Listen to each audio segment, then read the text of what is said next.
Hi, I'm Wendy from Shiny Happy World, and this cute chimpanzee is the current pattern in the Funny Faces Quilt Block of the Month Club. So if you are already in the club, you should have already received an email with a link to download the pattern, and you'll also find it in your downloads library this month. And if you're not in the club yet and you join anytime in May 2023, this is the pattern that you're going to get instantly. So here's how to make him. All right, let's put this chimpanzee block together. So this is the video that shows you how to assemble the pattern if you do not have a light box. And when that is the case, you need to transfer these dotted lines on the paper side of your pattern over to the fabric side. And if you look closely at this, you can see that I used two different marking tools. So this longer line here is just showing how much you need to overlap the mouthpiece when I put that on there. I marked that with just a simple chalk marker.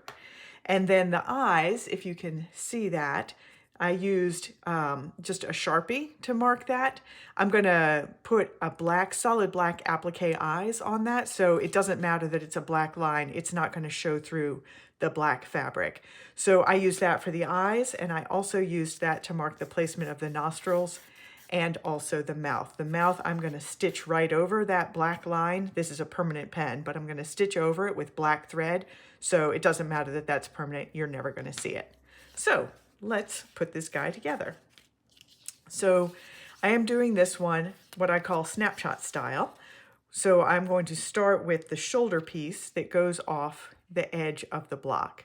And I call it snapshot style because I think of this when I'm designing this, I think about it like if I was taking a quick snapshot of this animal. And when that happens, when you take a picture like of an animal's close-up of their face, their shoulders get chopped off in the photo, but you want it to still look like they have the rest of their body, it's just not in the photo. And to get that look, you want to take that straight cut edge and line it up with the bottom edge of your block. That way that edge is going to be sewn into the seam allowance when you sew these blocks together, and it'll look like a little snapshot. If you wanted to do this similar block, but do it what I call emoji style, where the face is just floating in the middle of the block, when I do that, I just leave the shoulders off. And then you don't have the awkwardness of having a cut off shoulder piece floating in the middle of the block. So shoulders get lined up with the raw edge at the bottom of the block. Next up, we're going to put the mouthpiece in place. And once we cover up that chalk line, we know we have a good amount of overlap. And then we're going to put the top of his head in.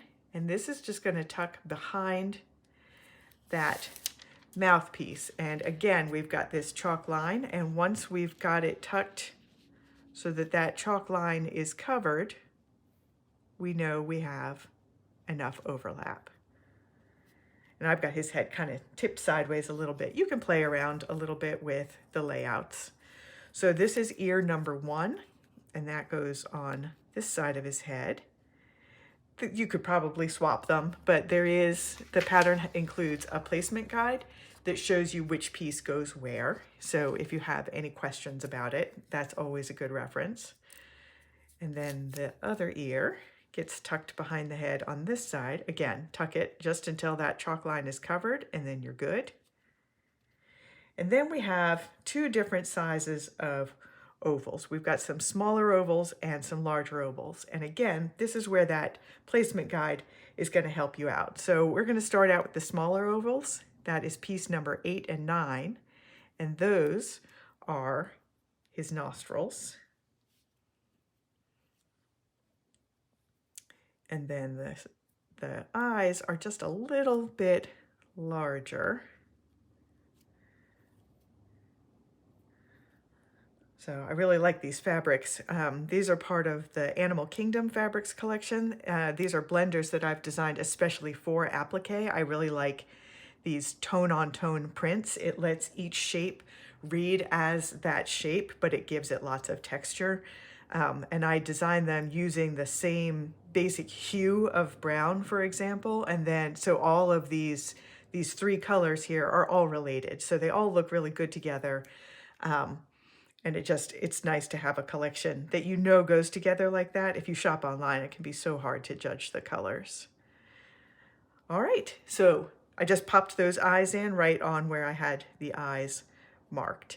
Now I'm going to lift this up, carry it carefully over to my ironing board, fuse all those pieces in place. You just want to follow the instructions on whatever brand of fusible adhesive you use. I use Heat and Bond Light for all of my quilts, but some brands want you to use steam, some do not. They have different temperature settings depending on what temperature the glue sets at.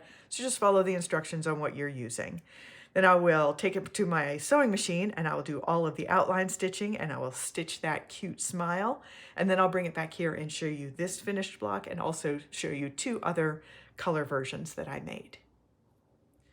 All right, here is the finished chimpanzee. I've done all of the outline stitching. I also added some catch lights to his eyes. I just used a little bit of, just a little dot of white fabric paint, and there's a link in the pattern to a tutorial showing a few different ways that you can add those catch lights to the eyes. But I also wanted to show you a couple of different color versions I made of this guy. So this one uses realistic colors from the Animal Kingdom fabric collection, and the background block is from the Farmer's Market collection. This is one of the strawberry blenders. And this one also uses realistic colors from the Animal Kingdom collection for the chimpanzee, but in this one, the background is one of the brown blenders from the Animal Kingdom collection. So those I call the grizzly blenders. I give all of the color names in the Animal Kingdom collection different animal names, so you'll know which color collection they belong to. But I did one more that does not have realistic colors for the chimp.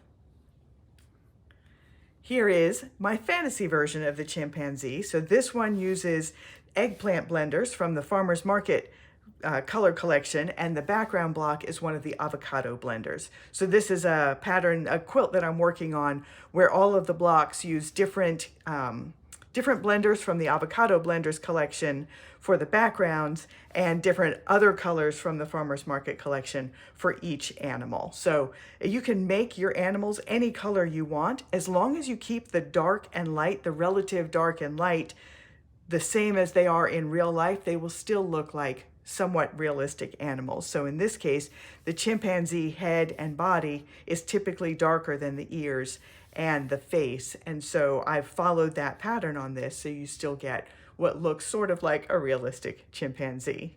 So again, this chimp is the current pattern in the Funny Faces Quilt Block of the Month Club, May 2023. I'm Wendy from Shiny Happy World, and I'll see you next month.